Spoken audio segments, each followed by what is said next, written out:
मुजफ्फरपुर संसदीय सीट से बीजेपी का उम्मीदवार घोषित होने के बाद डॉक्टर राजभूषण निषाद मुजफ्फरपुर पहुंचे, जहां उन्होंने बीजेपी के जिला अध्यक्ष समेत पार्टी के कई नेताओं और कार्यकर्ताओं से मुलाकात की। इस दौरान पार्टी के नेताओं और कार्यकर्ताओं ने अबीर गुलाल लगाकर उनको पार्टी का उम्मीदवार बनने पर बधाई दी।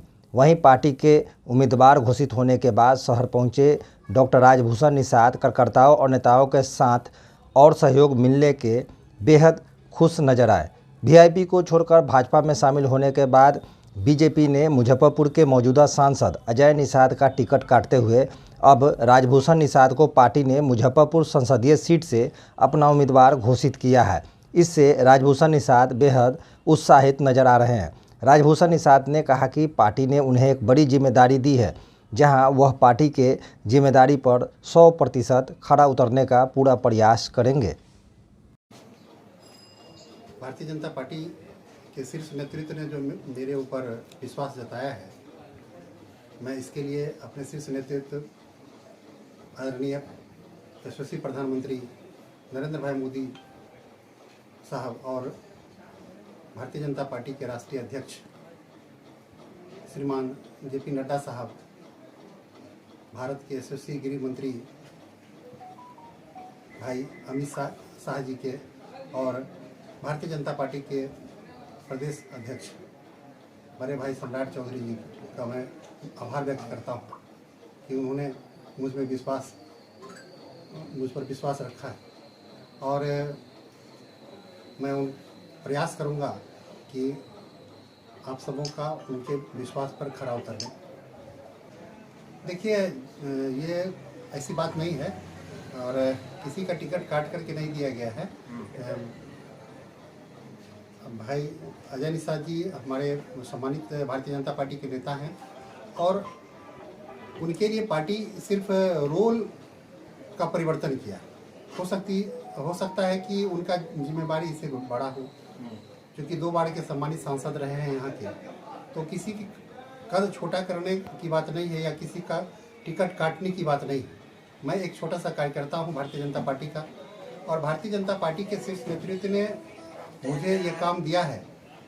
हो सकता है कि इससे बड़ा काम उनके लिए सोच कर रखा हो, सिर्फ रोल परिवर्तन हुआ है और मेरा विश्वास है कि बड़े भाई अजय निषाद जी भी बहुत जल्दी ही हमारे बीच हमारे साथ कैंपेन में रहेंगे।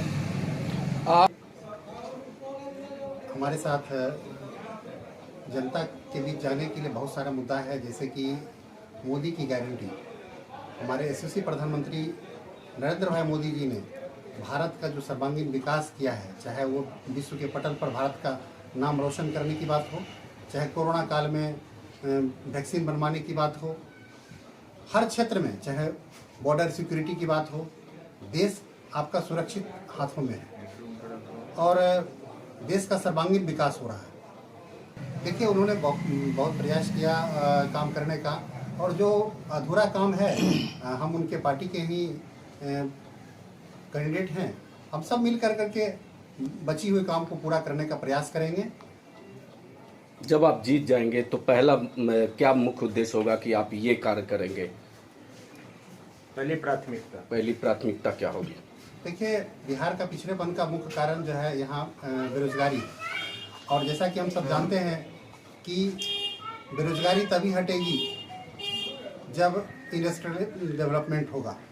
इंडस्ट्रियलाइजेशन जब तक नहीं होगा, और हम लोग मुजफ्फरपुर इस मामले में बहुत ही लकी है कि यहाँ एक बेला इंडस्ट्रियल एरिया रहा है, जो कि जिसका कि इतिहास बहुत ही गौरवशाली रहा है। पिछले कुछ दिनों में जो जंगल राज के समय में जो उसकी स्थिति चरमराई, तो वो पटरी पर नहीं आ पाया। यहाँ से बहुत सारे व्यवसायी लोग बाहर चले गए, भाग गए। उसके बाद उसकी स्थिति बिगड़ती गई। लेकिन एनडीए की सरकार में जिस ढंग से लॉ एंड ऑर्डर का स्थिति सुधरा है, पानी बिजली की स्थिति सुधरी है। जैसा कि आप सब जानते हैं कि कोई भी इंडस्ट्री को चलाने के लिए बिजली की बहुत आवश्यकता होती है, और बिजली की स्थिति आज से 15 साल 20 साल पहले क्या थी, किसी से छुपा हुआ नहीं है। तो धीरे धीरे हम प्रयास करेंगे कि इंडस्ट्रियल जो बेला इंडस्ट्रियल एरिया है, उसके गौरवशाली इतिहास को पुनर्जीवित करने का प्रयास करेंगे हम, उसको फिर से व्यवस्थित करने का काम करेंगे ताकि यहाँ के लोगों को रोजगार के लिए दूसरे जगह भटकना ना पड़े।